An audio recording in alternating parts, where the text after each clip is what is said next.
కార్యాలయంలో సీఎం చంద్రబాబును కలిసిన పలువురు ప్రభుత్వ అధికారులు, మంత్రులు, ఎంపీలు, ఎమ్మెల్యేలు.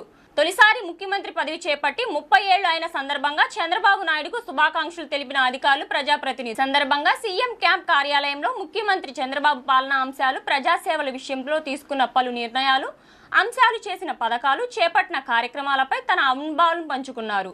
గతాన్ని ఎప్పుడు మనం గుర్తుపెట్టుకోవాలి, ఆ స్ఫూర్తితో భవిష్యత్తుకు ప్రణాళికలు రచించాలన్నారు. గతంలో సక్సెస్ అయిన పాలసీలను స్టడీ చేసి నేటి అవసరాలకు అనుగుణంగా మార్చుకోవాలి. అధికారులైన, ప్రజాప్రతినిధులైన ఒక తపనతో పనిచేస్తే ఫలితాలు వస్తాయని సీఎం చంద్రబాబు అధికారులకు, ప్రజాప్రతినిధులతో అన్నారు.